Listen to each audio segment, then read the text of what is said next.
Now let's say today, now, you can choose only one camera. What is it?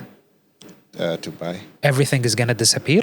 You'll be able to have only one camera. One camera. Choose that one camera that very precious and you really love it. C400. C400. Because I can go with a bigger, much bigger team.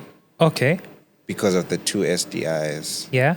And the amount of things I can share through that, and the amount of options that it's going to give me. C80 has also got so many options, but I believe since it's going to be like, I'm like, this is the only camera. For people that are watching and listening to the podcast, if they want to take a path same as Maro, what would they do? Kneel down and pray. Yeah? God always helps. Pray about everything. Like, pray about it, like, fast about it, write it down.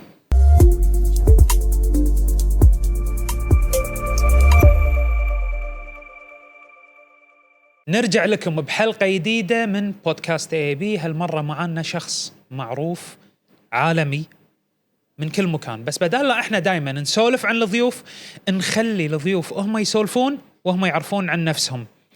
اليوم الحلقة راح تكون بالإنجليزي ومع ضيفنا، وراح يشرح لنا وايد شغلات عن التصوير وعن رحلته اللي خذاها طول المدة.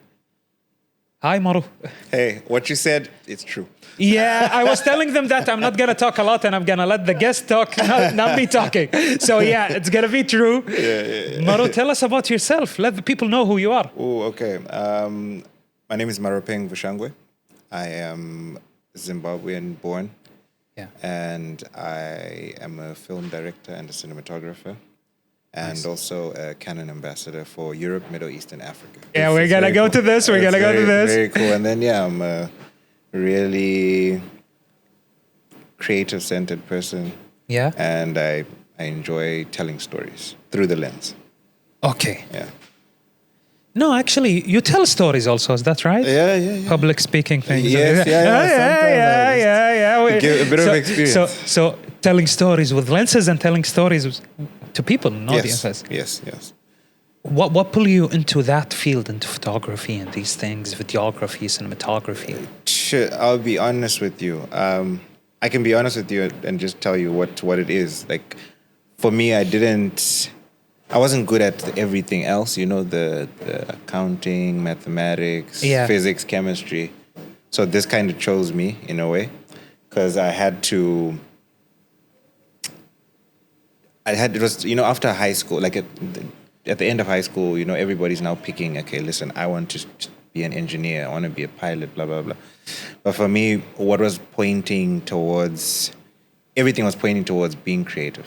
Yeah. Because if it was time to write stories, in English, creative writing, I could do all of that. And then, but it's just, there was no exposure to the creative space in my country.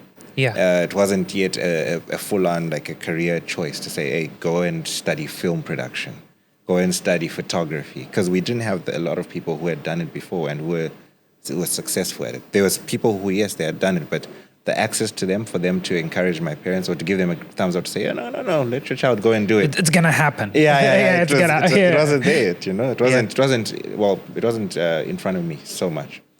So then I applied to go to college in the UK. Okay. It was called Confetti then, but now I think it's called Nottingham College. Okay. And then I got accepted.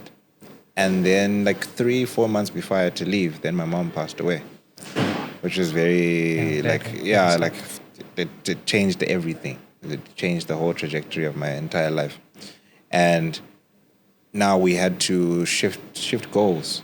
And at that time, I did a different thing, and I went, because I knew, okay, now I want to do something within the creative space, especially in film or TV or something like that. And whenever I would watch behind the scenes, I'd get so excited. I want to be them. I want to be them. I want to be there, that kind of situation. And then I was watching TV, like local television one day, and then I saw they were advertising to say they were looking for TV presenters. Okay. the continuity TV presenters. I don't know if you remember those people. Yeah. So continuity TV presenters, they used to go. It used to be instead. Now we have like a at the bottom of the TV where it says, okay, up next it's the Habibi show. Or it's going to be this show, right? You know. But back then there was actually a presenter. Yeah. And that presenter comes through. It's like, okay, after this show, there's going to be this, and then this, and then this, and at 7:30, prepare for this. Coming up next. Yeah, coming up next. Yeah, those guys. Yeah, those guys. And then I got accepted out of like maybe 1,000+ people who went to audition. I was selected. I think they wanted to choose 6 or 7 of us. Nice. And I got selected. Eventually, did a bit of that, and then at some point, got accepted to a college. I did go to the UK for a little bit. It was cool. Then I went now to Cape Town, South Africa, to do my BA in film and television production. Nice. And that was when everything started to make so much sense. You know that child who's like getting 30s, 40s, 50s, 40s. Now I hardly get over 50. If I did, it was like, wow. But now, in college now, 70%, 80%, 90%. This is where I should have been. This is where I should have been. Should have been there much sooner. So then the journey kept on going. 3 years on, I graduated. And then the company which I interned with gave me a position. Okay. And I was there for 5 years. And the company? It was a rental company and sales company, just like AAB. Okay. And they're called Photo Hire. That's the rental company. And then Cine Photo Tools being the sales company. Nice. And then, COVID happened. Okay. And just retrenchment time, people get retrenched. I was one of them. There was like a handful of us which got retrenched. And that was sad. But it was the push that I needed to now go full on creative, go full on freelance, go full on because I had been shooting with a couple of friends and other people just doing our own productions. And then this was now time to say, okay, let's go full on. And then opportunities started coming through. And one that stands out as one of that guy at the time, he was a friend of a friend. His name is Bricks. Shout out to you, bro. Yeah, if you're watching this, there's a shout out. Yeah, exactly. And he gave me a call and it's like, yo, there's an opportunity for us to shoot for a month. Okay. And we'd shoot a music video. While we're doing that, we'd shoot social media content for this artist. Okay. Plus like a handful of other things that we're going to do for a month. But then the check was also good for the month. Then I got another call from like a rival rental company, and they say, hey, we can offer you a job. But then it didn't make sense. Nah. I have my own path now. Yeah. So it's just like, okay, what? Then I went the much more like risk it for the biscuit type of situation. I went with my friend, and then from then on, it's just been God's grace on us, All production. So you tried being a TV presenter? Yes. I didn't try. I think I did it. Yeah, you did it. So TV presenter. Yeah. Sales. Did rental. Sales and rental. Yeah. But not full on in sales, but more rental. So you went every place from the camera, from the sales cameras, in front of the camera, and now you're behind the camera. Right now, behind the camera, and currently in front of the camera again. Yeah. AAB did it too. AAB did it again. But it's fun, to know every aspect of the camera, Absolutely. From the sales until front. So you know the feeling of everyone, Yes. the feeling of who's selling it, the feeling who's in front of the camera, and the feeling behind the camera. Behind the camera, yes. How is this helping you in your work? So the reason for me doing the in front of camera stuff at the beginning, and I had that chat with my father, and it was like I wanted to know so that when I'm now directing and shooting, I need to understand how that person in front of the camera feels. Yeah. Then it's more authentic. You put yourself in their shoes. Yes, you don't mistreat people. Yeah. Because now you understand if somebody before you say, okay, let's roll, and then when you're rolling and they make a mistake or they freeze, you will understand why. Because I had at my first take, right? the studio was dark, right? And now I'm in front of the camera. All the lights are in front of me and are on me. And I was the first guy because I was super confident. And I'm like, I'll be first. And everybody else is nervous. I'm like, no, I'll be first. It's fine. Hey. Strike. They say, okay. Camera's rolling. Okay, 3, 2. Then I saw that red light. Oh. Hey. I froze, bro. Yeah. Froze. Full silence, huh? I couldn't even remember my name. Nothing. And then I start seeing, the hands, they're going, it's not hard to talk. I froze. Because it was now all of a sudden, everything's real. So now I get to understand if I see people before they go for a take or something, and I can tell they're a bit nervous or they're overthinking it, then I can have a little chat with them. Break the ice. Get them out of it. Like, hey, listen, for starters, for you to be here with us, it's because you made it through castings. You made it through, and you're the right person to be here. So let's go. And then you see, okay, you've started something. Yes, they might make some mistakes here and there, but then free flow. Nice. So it's helped me. That stuff helped me. And then even like the rental stuff, and because my first degree, I did film and television production, double majoring in directing and producing with a minor of script writing. So the directing, I wasn't technical in any way. It was just being able to speak to cast. Okay. Being able to pitch, to say, this is our idea. But if I asked for a DOP to say, I want a medium shot, I wouldn't have no idea what lens is using. So working in the rental company, then it put a lot into perspective for me to say, okay, listen, Maro, now if I want a medium shot, I could use different lenses. I could, if I want a medium shot, it could be a 50, it could be a 35. It could be an 85, but we're further away. So I've had to, then it made me now a better director in that sense. And then even in my cine stuff, it's also made me a more technical DOP, because now I got to have conversations with DOPs from all over the world. And if let's say you want to do this shot, you would choose your lens, you would choose your light, you would choose everything. So now, so in the rental company, I had to deal with all these people who are coming through, and then you're booking their equipment, and you see what they want to produce, or why they're taking these things, and I ask them. I'd get to ask, okay, why do you want to use these lights? Why do you want to do? Okay, I've got an alternative.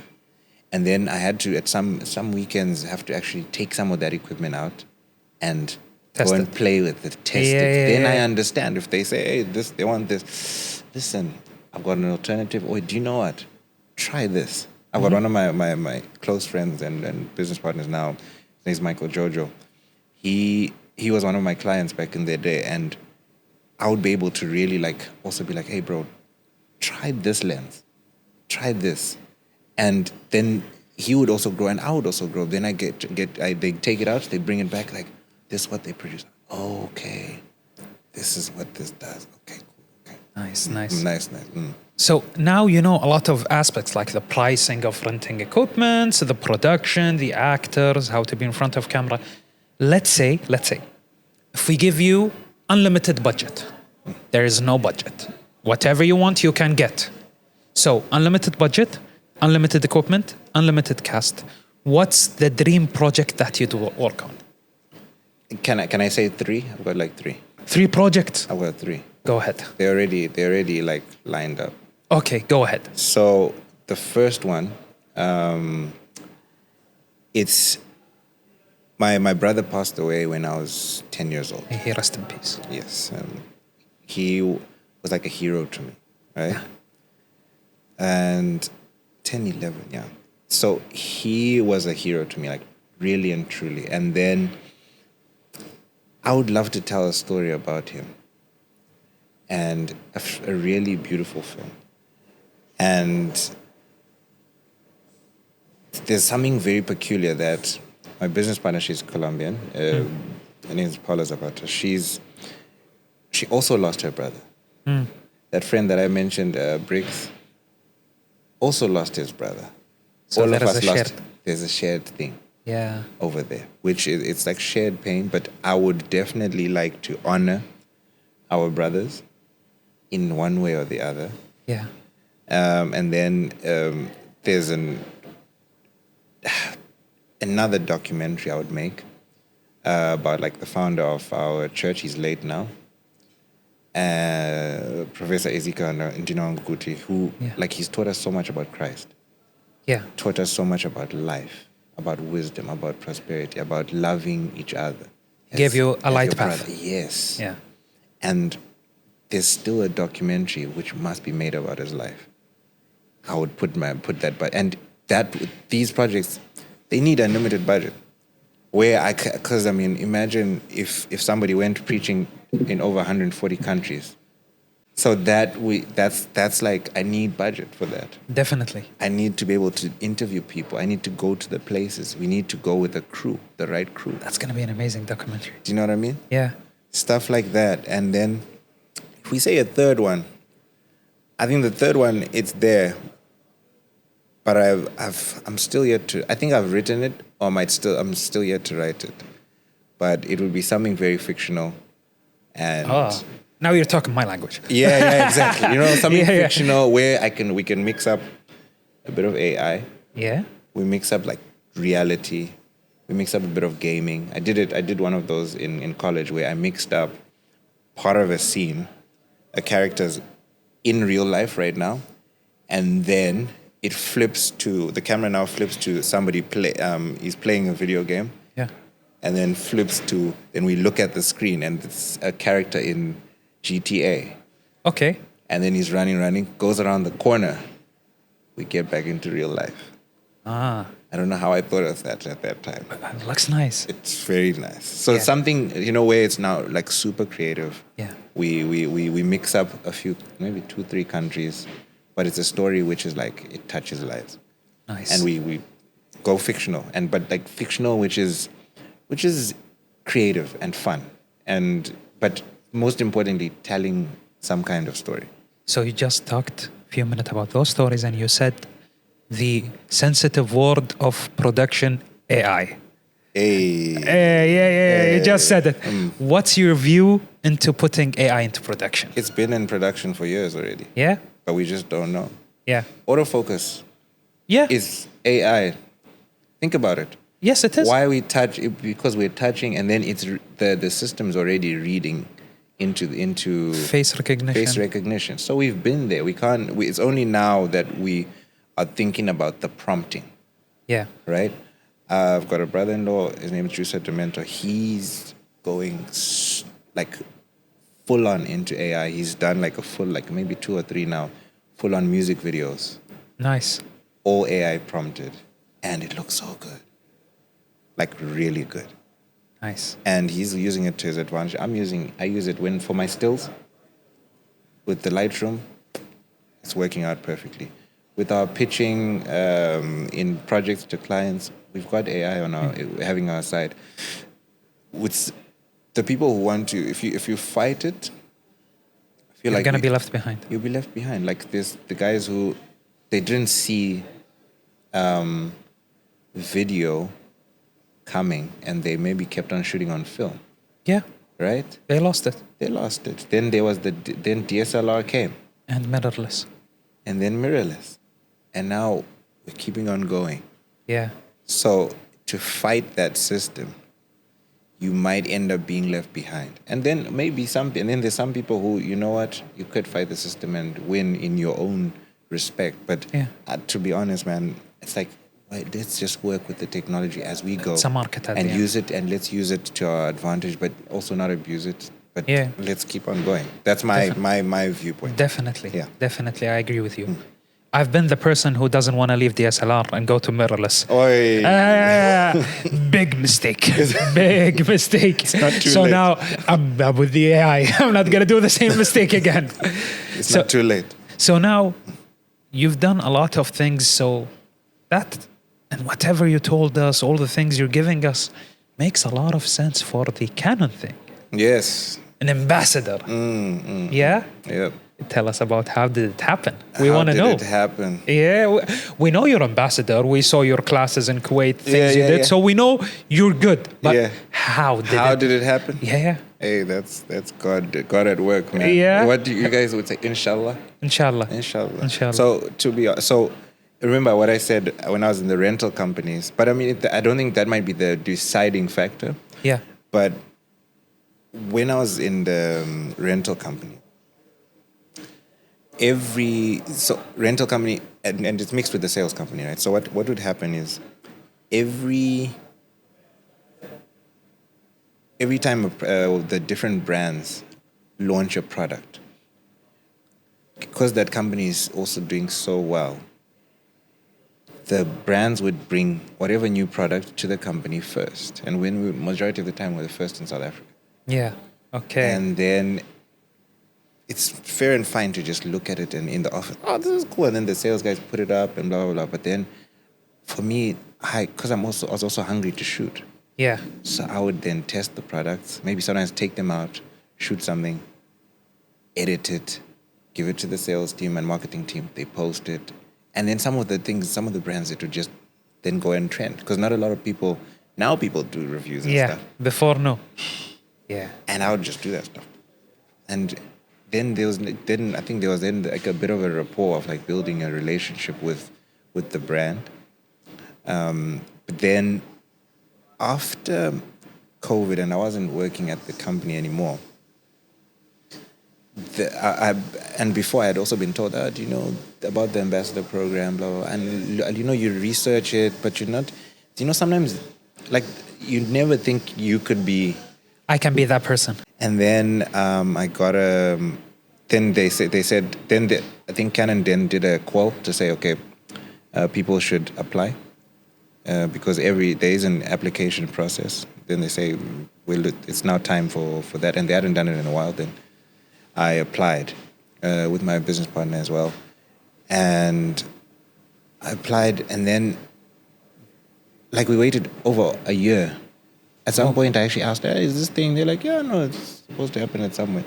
Year and a half later or something, then I just got a call. The call. The call. Some good news.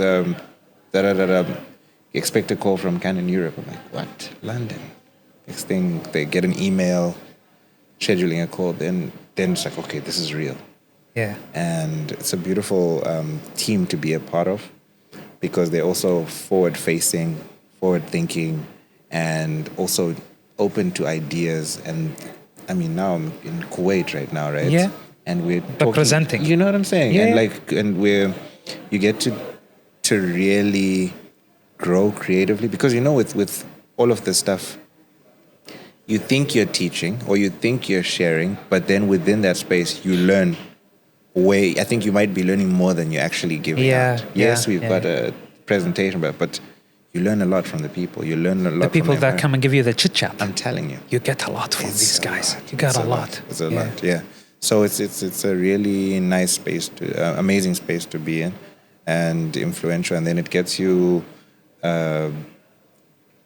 moving. Yeah. It gets you moving more. Nice. Yeah. I'm gonna tell you a sentence, and you tell me what is this. Okay? Here it goes. Okay? Go. The Last Laughter Guru. Yeah. Yeah, tell us what is this? It's a short film that we did. Yes. I saw posts about it and these things. Yeah. And you showed on the posts that you were really involved into this. Yes, dancing and stuff, right? Yeah. So I was, you were like, the whole team looked very intense into this project. It was. There was a lot of feelings. Yes. That's what I sensed. So I was like, we have to talk about this. I want to know what is this. Yeah. No, so that was part of 48-hour film festival, Los Angeles. Yes. But then we did it from South Africa. Okay. So that was totally different as an experience.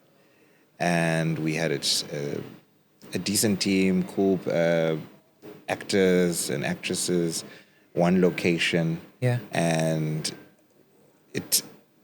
I think we got I don't remember what our genre was that we got. But then, yeah, we had to do this. But then I think we cracked the code of how to shoot a 48-hour film festival. Yeah. And it's not about shooting for 48 hours or shooting for so many hours. For us, and that's the only kind of formula I'm willing to do if I have to do it again. Because we got the story, let's say, Friday at 6, and then all the things we're supposed to do. Then the writers, they kind of go for a few hours shaping up a script. And then around 5, 6 o'clock, the crew, we come in and we shoot. And our cutoff time is 3 p.m. Okay. So we went out, and so we were in that house, we shoot all the scenes. 3 o'clock, we wrap. And since I was the DOP, and because the pressure's on me as a DOP, and then pressure's on the director as well. But for as the DOP, you can slow things down. But then we pushed as a team, and then by that time, we wrapped. Nice. Then the edit process started so he's still got so much time to edit. Yeah. Then the editor started. Then the colorists started when the editor was done. And yeah, we made it to the end within the time frame. So that's what that was about. And I think we had a nomination, one or two nominations for that project as well. You had a nomination. That's why I was like, oh, yeah, looks man. nice. All that the way looks from nice. Africa, bro. Yeah. Mm. So I'll give another word. Let's twist to another side now from cameras. Cycling. Oh. Yeah. Tell us. I can see cameras going through the cycling, and you're into cycling? I'm a cyclist on occasion. Yeah. I haven't been doing it enough of late. But yeah, so there's one of the biggest cycling races in the world. Yeah. It's called the Cape Cycle Tour. Okay. It's 109 kilometers. Oh. Yeah. It kicks your butt. Yeah. You got a sore butt from sitting and cycling for a while. And so I've done it a few times. And I enjoy it. I've got a giant road bike, which is pretty cool. Have you tried shooting while cycling? Oh, have I? Maybe with my phone, but... Phone, not cameras, not action cameras. No. Didn't try that? Not yet, man. Maybe I should. Why? I think I need to get back into it fully. Yeah? Again. But I think a few days ago, I did get onto my bike. Yeah. And I enjoyed it. And, then you remember why you fell in love with the hobby. And it's something which... It's a real passion. I know. Because cycling is good for you. And it helps you to be able to carry equipment more time, gives you fit, gives you more things. It helps you a lot. That's why sport is very connected into production, because you need it health-wise. You need it. So especially as a DP. So I run and I cycle. Yeah. So those two things, it's so important. So you do marathons? I've done the longest I've done is 21 Ks. I've done a couple of those under 2 hours, just under 2 hours, and then 2 hours 10 minutes, and then a lot of park runs, the 5Ks, a lot of those, and then I run at least twice or 3 times a week. Nice. Yeah. So you're keeping fit, keeping everything. I'm trying my best. I know I could be doing way more. It's just early call times, late, and then sometimes family, or you just want to chill. Sometimes you want to rest after a long shoot. You want to sleep. Yeah, you want to just live on the couch. Take it easy. Play some video games, Ooh, best things ever. Yeah. Now let's a bit change the subject and go from sports into these things. Now, let's say you travel a lot. You take videos, photos, cinematography projects around the world. Yes. Now, if I am Maro and I found in front of me a bag and I'm traveling now, what's inside your traveling bag? So my newest toy is my iPad. Okay. But camera-wise. Because this now I've just noticed I can do so much work with this compared to my laptop. Definitely. Like your laptop, then you feel like, okay, now I'm working. Yeah. Right? But then majority of the time, it's either a Canon C70 or C80.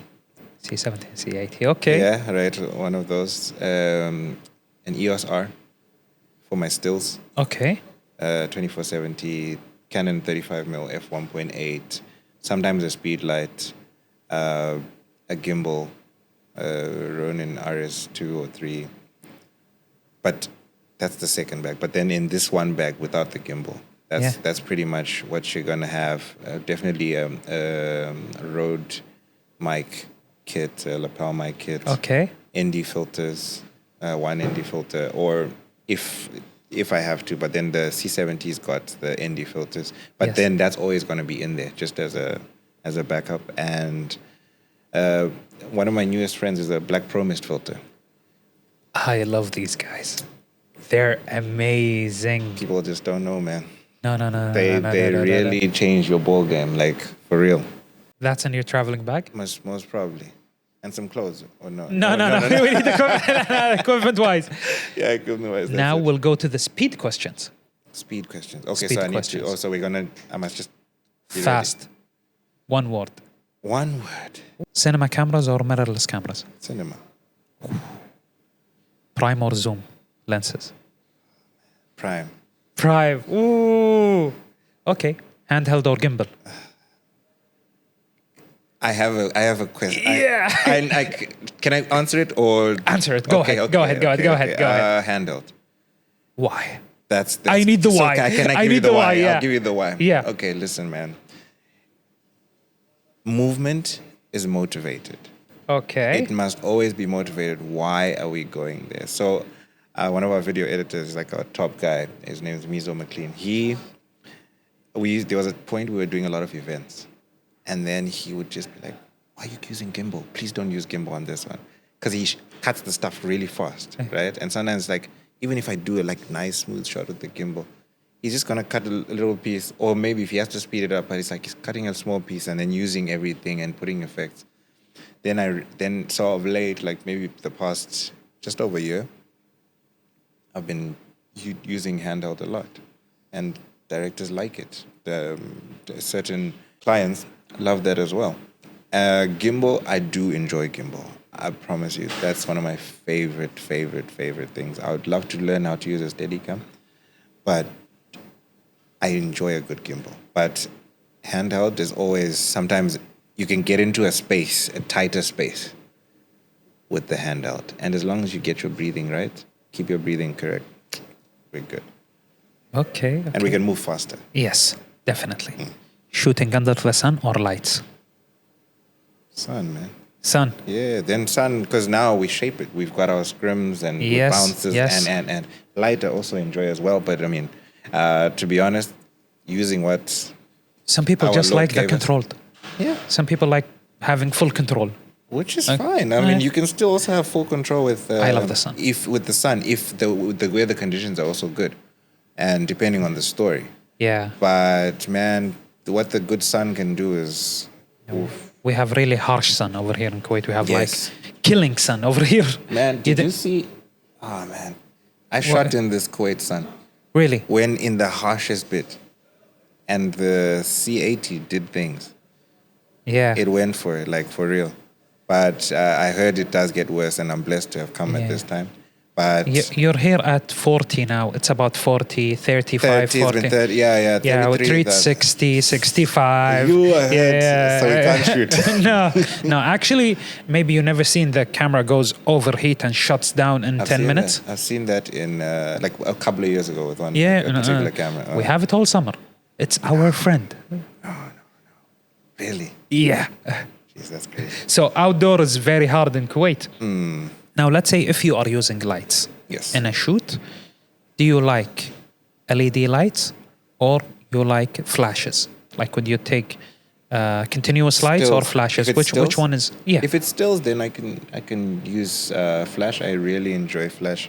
I think I learned from like the greats within South Africa and even some who were like German, American and stuff. Because I'd book their lighting for them.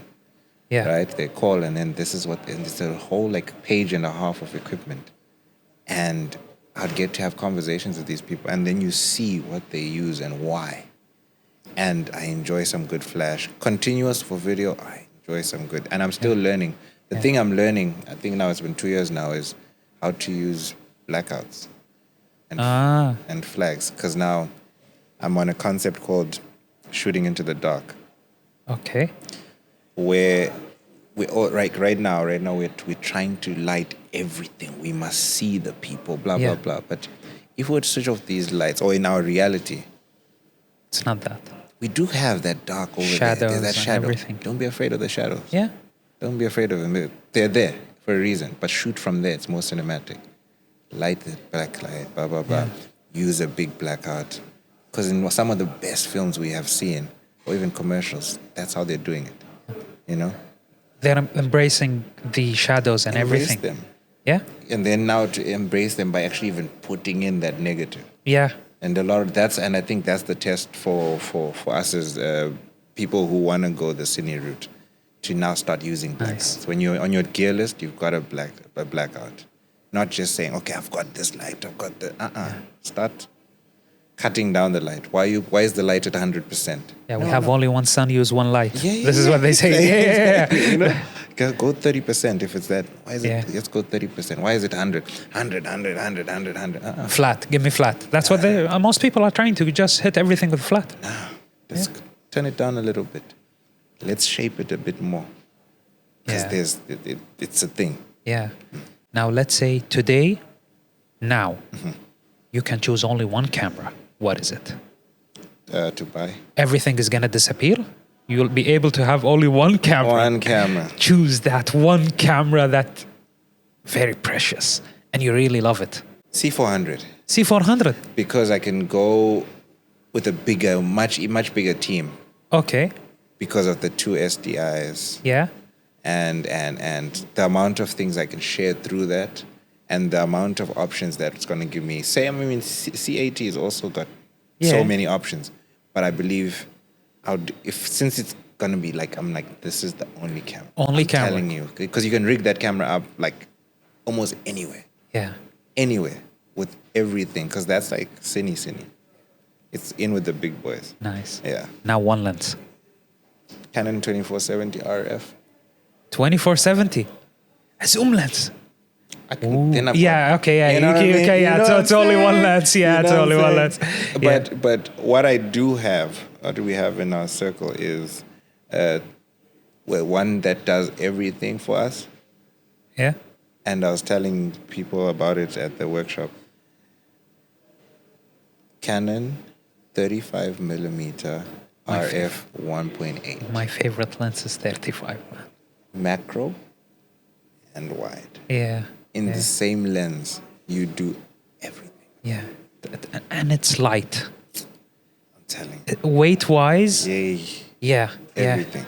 You can just walk around with this lens without I'm telling you. Yeah. It's that's the one. It's a perfect lens. I'm telling you, perfect. But not enough people know about it. Yeah. So you need to check the 35 if you don't have it. If you don't have it. Get it, the RF 35. Now, for people that are watching and listening to the podcast, if they want to take a path same as Maro, what would they do? Kneel down and pray. Yeah? God always helps. Pray about everything. Pray about it, fast about it, write it down, talk to the right people, mentors that can guide you through it, because you need that guidance to get through to it. And then when it's time to actually do it, be fearless. Yeah. Just go. And when that voice which says, that voice of fear, that voice of doubt, you have to now learn to silence it and just go. Go and do it. Be brave. And then be humble while you're at it, and then have fun. Yes. I think that the have fun bit is so underrated, but we have to have fun. I think that's been a big part of it. And family, I've been so blessed to have such a supportive family through from day one. And that's definitely a big part of it. And I think with all the people, family, companies, it's always been really nurturing these amazing relationships that keep you going, keep you going. And when you meet new people, try to nurture those relationships as well. I think, I mean, like even today, where I'm coming from, like it was the guy who was our first AC for here in Kuwait. And he's like, yo, bro, I'll take you around. And I mean, we just met. You know what I mean? And it's like we're brothers. It's like, yo, bro, I'll show you around. Let's go, blah, blah. Then after this, also another guy is like, yo, I'll show you around. And I think those will end up being like brothers. If I've got an opportunity to pull them into a project, I would like, pull them in. You know what I'm saying? Yeah, so definitely. It's kind of like that where we all become this community. Yes. Yeah. Thank you a lot, Maru, for today. I think we gain a lot of information, not just about production, about you. I hope. Now we know you more. So. We know a lot of more. I hope so. Hopefully, we pass by Cape Town and meet you again over there. See you doing the work live. Yeah. Thank you a lot, Maru. Is there anything you want to tell the people before we end? See no limits. See no limits. See no limits. So reach to the sky. There is no limits. Yeah. Definitely. Thank you a lot. Thanks a lot for your time and for the amazing episode that you gave us. No, thank you. It's an absolute pleasure to be here. Thank you. يعطيكم العافية ونشوفكم بحلقة ثانية من AAB بودكاست. باي باي.